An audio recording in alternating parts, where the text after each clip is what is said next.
You're listening to the 49 Carats Podcast, a 49ers Goldmine production with Stephanie Sanchez.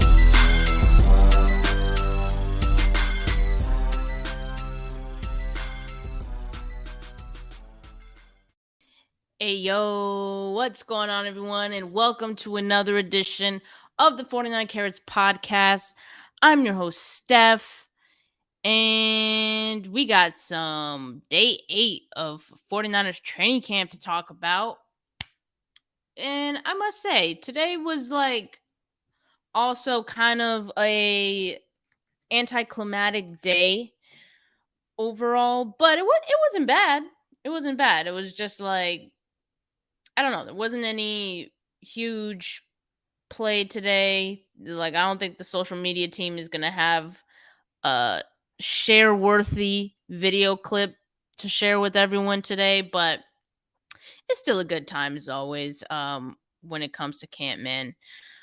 Let me go over some news really quick. So, no Jalen Moore, according to Kyle Shanahan. He's going to be out. He didn't really give too much details on Jalen Moore, just that he was not. He's out. Marcus Johnson, he's also in the concussion protocol. You recall, Marcus Johnson was the one that got lit up by Fred Warner a few days ago. So, due to that hit, he got onto the concussion protocol. Not good, but anyway, so he was out today, Marcus Johnson, wide receiver, and there was also no Kinlaw today. So I want to go back to Marcus Johnson, and I want to talk about the receivers really quick because Tazier Mack was also waived. Tazier Mack was one of the undrafted free agents, I believe. Yeah. So no Tazier Mack now, no Marcus Johnson, and so the 49ers did actually work out a number of receivers today. There was 3 receivers that they worked out immediately right after practice. It was actually interesting. I've never seen that before, where you get to see the workouts happen right in front of you. But it was Willie Snead, it was Dede Westbrook, and it was Christian Blake, I guess. And the quarterback was James Morgan. Quarterback was not very good, but but anyway, yeah, I'm also happy that the 49ers picked up Snead.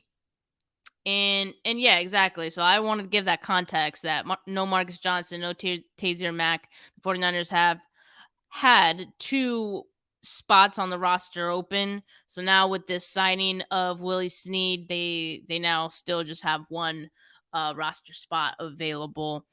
But yeah, I mean, Snead is a potential to make the roster, I think. I mean, he veteran presence, and he looked good out there, to be honest with you. The quarterback, James Morgan, wasn't the most accurate dude. I'll just say that. So I like the way that Willie Snead was, adjusting. He was going up and getting in. He was also on the ones that were kind of thrown by his feet. He was doing his best at coming away with those as well. So I liked what I saw out of Snead. I definitely, out of those, if I had to pick between those 3 guys, I would have picked Snead as well. I'm no GM, but that's who I would have picked. So I'm glad that they got that done with Snead. But so yesterday there wasn't Kinlaw, there wasn't Greenlaw, and Nick Bosa was out yesterday too. Kittle, Greenlaw, and Nick Bosa were back at practice today, although Nick Bosa did not participate in 11-on-11s. So he was there doing drills and things like that, but during team period, when they do 11-on-11 scrimmages, Bosa was not in there. So let's talk about Trey Lance, shall we? Because no Kinlaw, no Nick Bosa during 11-on-11s, you can figure that the offensive line was going to have a bit of an easier time than they did, this in the rest of this time. We've been talking about this defensive line completely demolishing this offensive line. Well, today they had a bit of a break because Kinlaw and Bosa were not in there wreaking havoc. Vivian asked, do you think Snead will be on the team? I think he has a shot at making the team. It's too early to say. I mean, there's a lot of wide receivers that are going to make this team or, have the potential of making the team. So I don't really know right now where Snead fits into all of that, but I think he has good potential to stick around. But we'll see. But back to Trey Lance, I think that the offensive line obviously being able to give him a little more time to throw the ball went a long way for Trey Lance, and him getting a little more extra time in the pocket. You can tell that Trey Lance was more comfortable today. And I definitely think that Lance looked better than he did the last couple days, which is always a good thing because you always want to see, even there are going to be some bad days with Trey Lance, right? As he continues to learn. But what you want to see is that there are some improvements over time, even if those are small improvements, right? So I think we saw a glimpse of that today. And of course, he's been going against the best defensive line in the league. So it's been tough from the get-go for him, but to see him today, getting a little more time, I think we got to see a glimpse of what it might look like during the season, maybe. And so what I saw from him is that, again, he looked more comfortable. And another thing, I feel like he was more willing to take the checkdowns, take the shorter completions, and definitely looked more comfortable just like taking what the defense was giving him. Because that's okay. Like, as long as you get a completion, even if it's short, that's still better than an incompletion. And I feel like even those short completions help build momentum. And in Kyle Shanahan's offense, a lot is dependent on sequences, like play sequences. And I don't think they're going like full on offense install right now, obviously, but still, like, when you are able to get a few completions together, even if they're small, like, you're able to build some momentum, and you get to start moving the ball and things like that. So we did see some like uh good Trey Lance during move the ball period, and again, like, just making those short completions and looking comfortable delivering the ball as well. Um but he did have some overthrows, which he has had some overthrows throughout camp. I would say today he overthrew Hasty. Aziz was on coverage. He also overthrew Deebo. I think it was um Jay said it was is Mosley there before. I didn't get a good look. It might have been but I thought I saw Tarvarius more. I don't know, but he overthrew Deebo at one point. And then there was another instance where, Jimmy Ward came in on a blitz. And Trey Lance did a good job of, like, moving out of the pocket and keeping his eyes upfield. And he was targeting his running back in the flat, but he overthrew him there too. So few overthrows. But to me, the good thing is always that, one, he keeps his eyes upfield and he moves around in the pocket well still. And today, when he had more time, he wasn't too adamant on trying to look for the big plays, because I think, when camp first started, it was kind of like he was forcing things a little bit. And, this defense, these DBs were all over it, right? Tarvarius Ward, Mosley, they've been really good on coverage. So I think Trey Lance he's starting to figure out, what he could get away with, at least with against this defense. So I think it's good that he's taking the shorter completions. I think that's a good step in the right direction for him. And he's going to find that that's going to go a long way. I mean, I would personally be totally okay if he was a dink and dunk quarterback in his first year, just as he learns. Like, I'd be happy with that. To me, this entire team is so deep in every other area that he can be a dink and dunk. He can, if he just gives them what Jimmy Garoppolo gave them, uh, in Jimmy Garoppolo's tenure with the 49ers, then this team can go to the playoffs easy. Like that's really all Trey Lance needs to do in his first year. He just needs to be efficient. He just needs to take care of the ball. And so I think he can do that. So I think, seeing these, small completions uh was really good for him. All right, a couple comments here. Vivian, if either Ayuk gets hurt, Snead can play for Ayuk. He's quick and got some hands. He looks like Jason Barrett. Yeah, I mean Snead is good. Definitely at this stage in the off season, it's definitely not a bad signing for sure. Probably one of the better options out there for the team. So my grade on the Snead signing, I'm gonna say it's a B. Like I said, at this point in the offseason, there aren't that many other options out there. We mentioned like Dede Westbrook, who I'm also a fan of, was one of the other wide receivers trying out. So Snead looked better, and Snead also brings more of that veteran presence, and he's worked with a lot of different quarterbacks as well. So yeah, I like the Snead signing. Speaking of receivers, though, let's talk about Deebo Samuel because you may have seen that, oh, Deebo Samuel, he's not in sync with Trey Lance. And, I just want to add a little more color to that conversation because I'm not worried about it. I'm not worried about the fact that Deebo Samuel and Lance aren't on the same page right away because that was kind of expected, and that was somewhat the not fear but somewhat the thing with Deebo Samuel not having his contract yet, his extension yet, because it was kind of taken away from his time with Trey Lance. So it is obvious that he's still trying to get his groove back. He's still trying to get into a consistent rhythm with the team.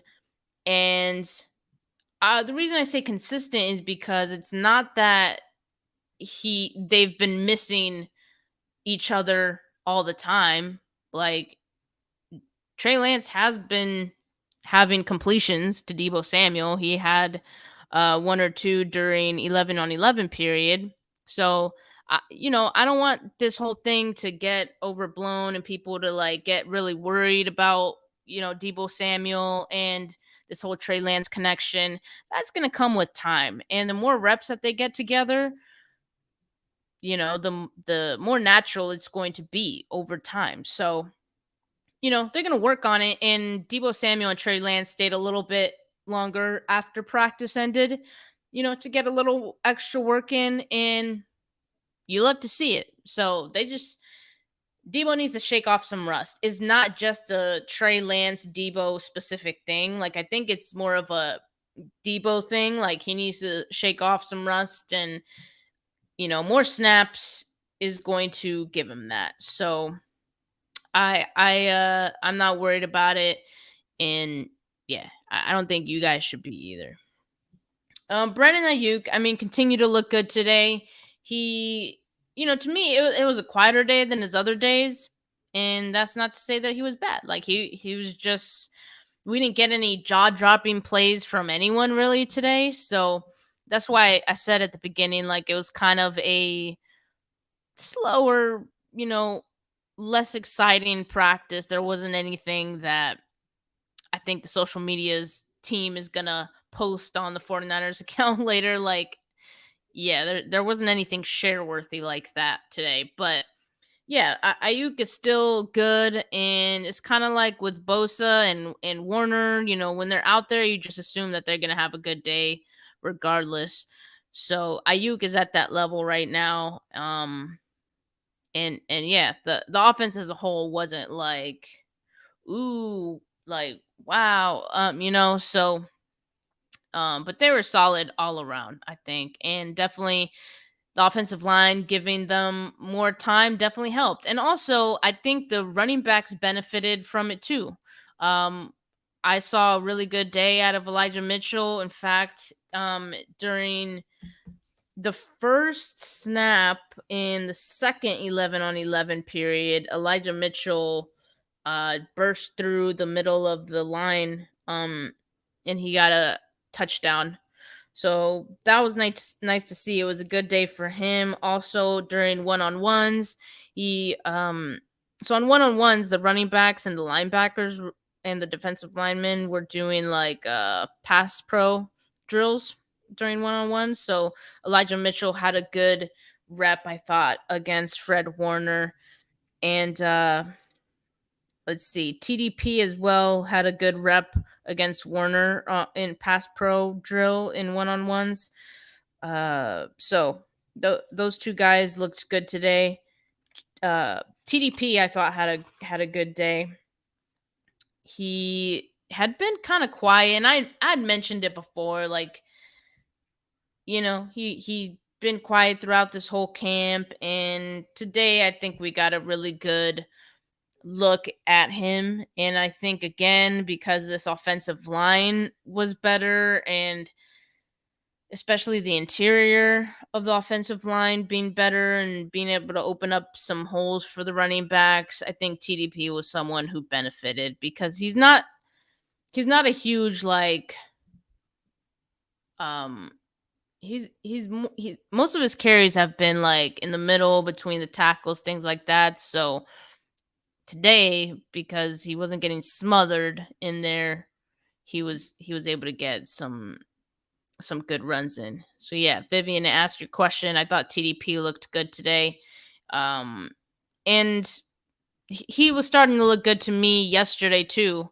So I think just having a few practices that he's been able to stack. Same thing with Trey Sermon, right? Like, we were talking how, like, Trey Sermon, he was kind of quiet as well, but he's been stacking his days. It seems like the last 2 days TDP has looked better. So hopefully this is just the direction that he's going, where, he's going to continue to feel more comfortable and look better in these coming days. So I'm going to keep an eye on him tomorrow as well.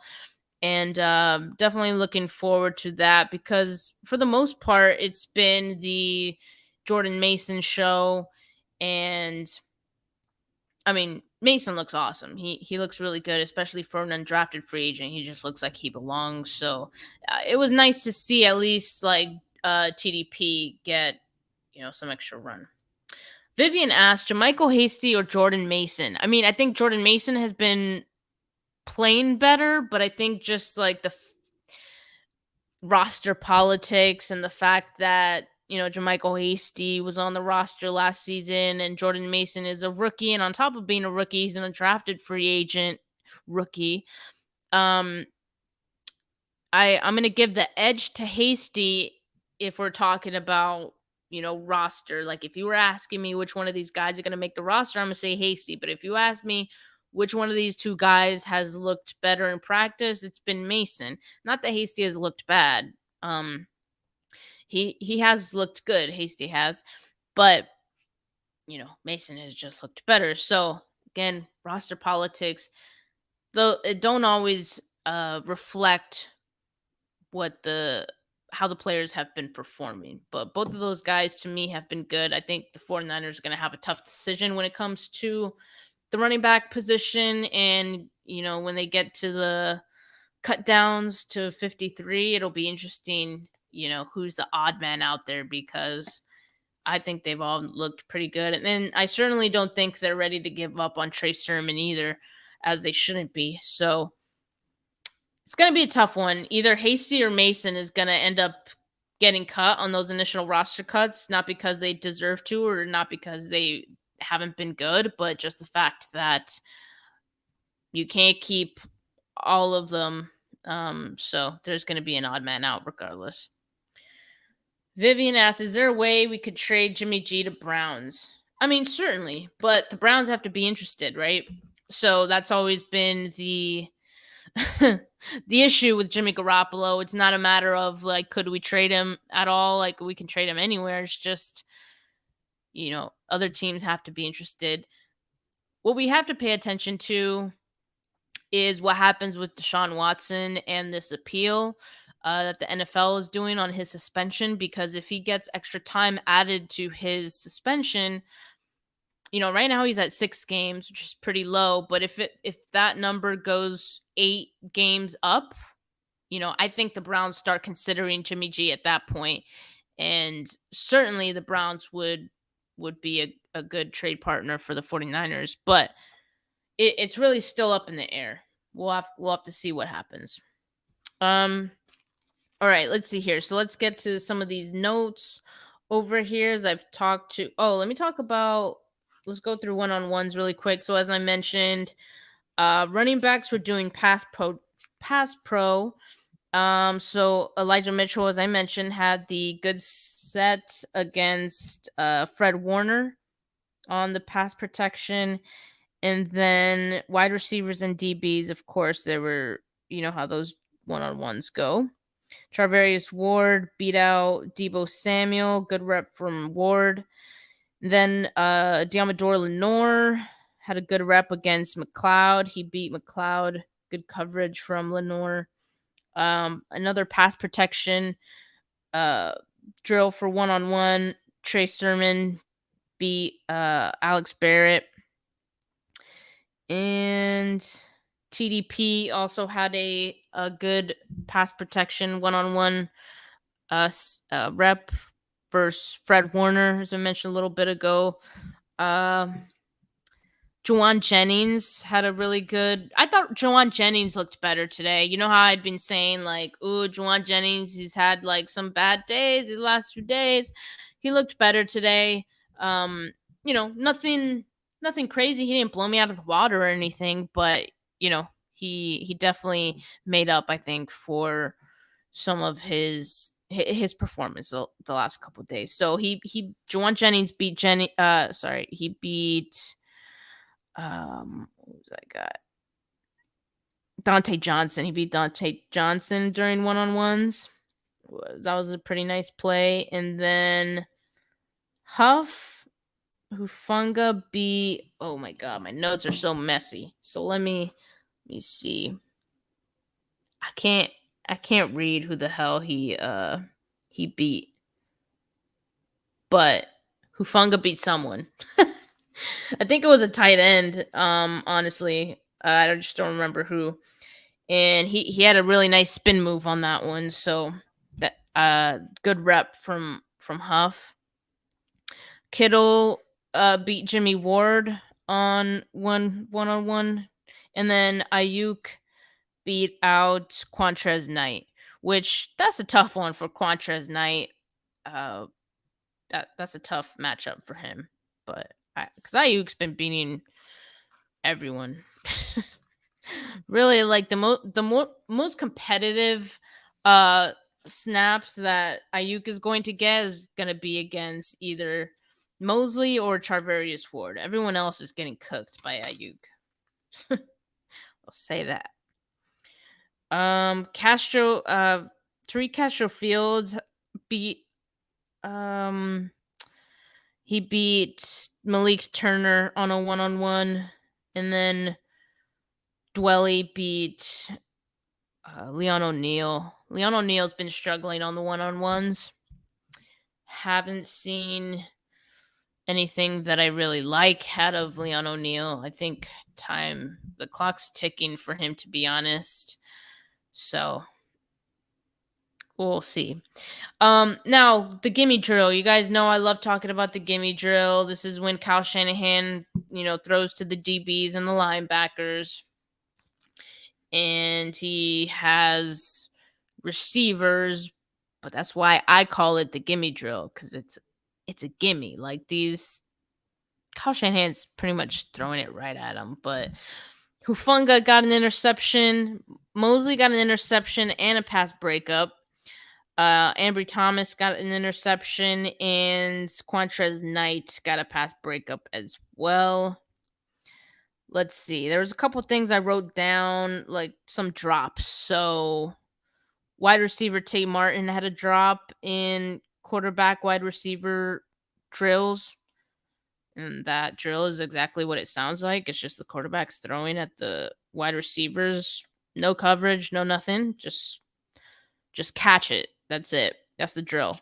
And yeah, Tay Martin had the drop, and then also Austin Mack had a drop in that. So those to me are like fringe roster guys. Like good chance those guys don't make the 53. So think every rep matters when it comes to, when you're a bubble guy, every rep matters. So Tay Martin and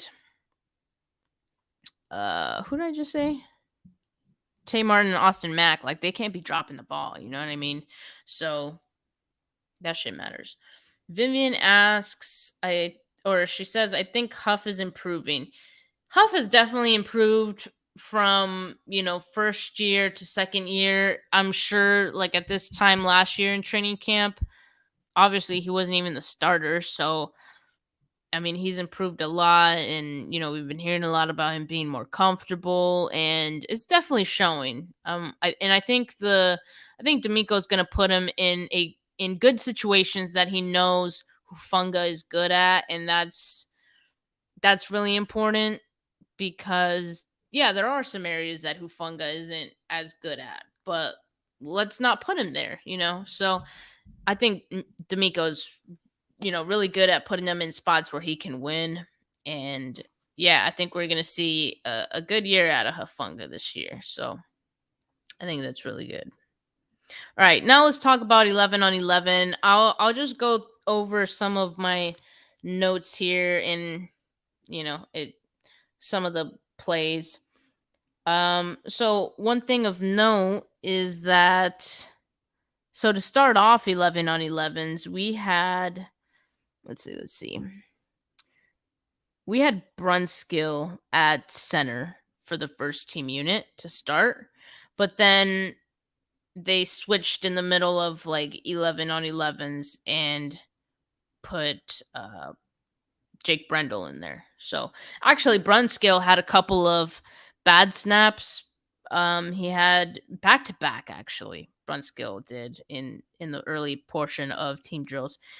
He had a bad snap, and then the next one was a high snap. So he's kind of all over the place in terms of his snaps. I feel like both of those guys have they've had moments where they've struggled with getting good snaps off. And yeah, they continue to switch off those two though. All right, let's talk about Trey Lance. 11 on 11s. Lance connected with Ray McLeod, with Travarius Ward on coverage. It was good pass protection, and it was a good throw by Lance. Mitchell had a run, and followed by a short gain up the middle by Jeff Wilson Jr. Now the next 11 on 11 session, as I mentioned, Jake Brendel was then the center. They started with Brunskill, and then they moved to Jake Brendel. Elijah Mitchell had a nice run up the right side. Second play, Lance overthrew Hasty, and Aziz was on coverage on that one. But it looked like Hasty was open. It was, like I said, it was just an overthrow by Lance. And then Trey connected with Kittle to the right. And I think Greenlaw was on coverage. Can't say for sure, but I think it was Greenlaw. So Kittle connected with Trey there. Then Lance under pressure. He moved to the left. He hit Elijah Mitchell on a check down. And then the next play was Malik Turner on a drop. So this is why I like going through like the plays of 11 on 11s, because a lot of the times, on Twitter, we put the stats. You guys see the stats of the completions and from the completions and incompletions for Trey Lance. You guys all see that on Twitter. And I hope what I hope to do with these like lives and with my notes here is add a little more context, because context does matter. You know, when you see a number, and I don't know what Trey Lance's completion was today, but I do know that Malik Turner had a drop, so you know those things matter, right? A little bit. All right. So after the Malik Turner drop, Lance had a incompletion down deep. He overthrew Deebo. And again, that's kind of like what spurs the Deebo and Lance aren't on the same page conversation, plays like that. But overthrows happen sometimes too, especially when you're going deep. You're not always going to connect on those. All right. And then, so second portion. So Mitchell in the second 11-on-11 period, first play of second 11-on-11 period. How, like I mentioned earlier, Mitchell had a touchdown. He, broke free up the middle and took it for a big gain, which would have been a touchdown, but it wasn't move the ball period or red zone period or anything. And then Lance had a pretty nice scramble up the middle for what would have been a first down. Then they had another play. They had Deebo in the backfield. Trey handed it off to Deebo, and then Deebo gave did a shovel pass to Kittle, like up the middle. It was odd. I don't know if you've seen that one play that so Patrick Mahomes and Travis Kelce do that like shovel pass a lot, where I think Mahomes like is pretending he's going to like run. And they do it a lot in the red zone. He pretends he's gonna run, and then like he tosses it to Kelce, and then Kelce like 9 times out of 10 is gonna get a touchdown.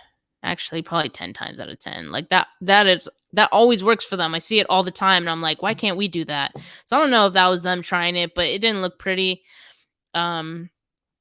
Maybe if they just skipped the handing it off to Deebo part of it, that would work. I don't know.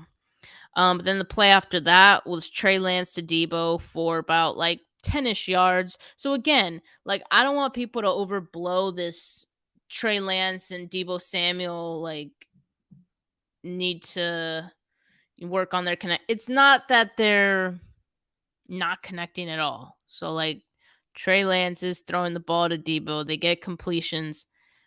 But there are other times where it's like it's just not all the way there, and it's not consistent. That's the only thing. It's not that they're missing each other like all the time, So just wanted to make that clear. Then so Trey Lance had a throw to Juice in the flat. Play after that, TDP had a very short gain up the middle. Let's see. And then another no gainer by Mitchell up the middle. Short completion by Kittle towards the right. So Trey Lance connected with Kittle in a short one. All right. And then so from here, it was move the ball period. They were actually moving the ball. So Mitchell had a nice run. There was good blocking by the offensive line. And then the next play, also Mitchell run, except that Givens had a tackle for loss on Mitchell. Very good play by Givens, and he's been good throughout camp. And then Lance connected with Kittle for a first down, and then the play after that, Jimmy Ward came up on a blitz.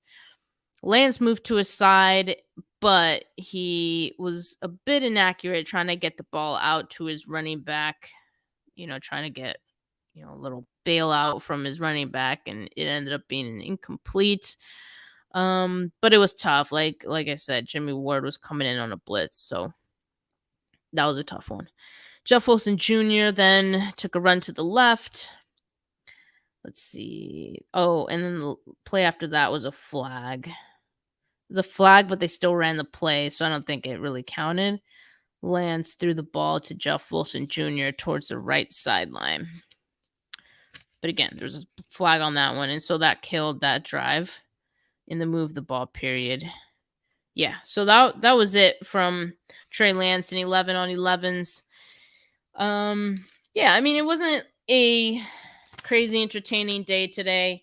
Hopefully tomorrow, it being Saturday, there might be more fans in the stands. Definitely there might be more energy. So definitely hoping for that.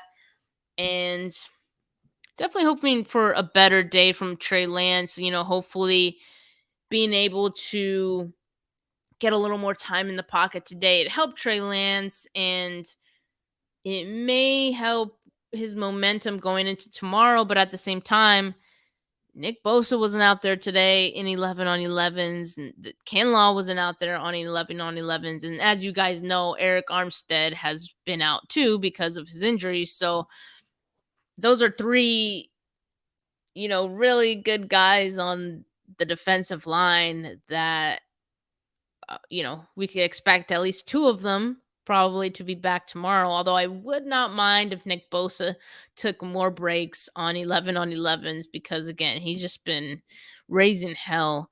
And I just want to see Trey Lance get more of an opportunity, I guess, to get something going. Not that I want things to be easy for him, but, just so he can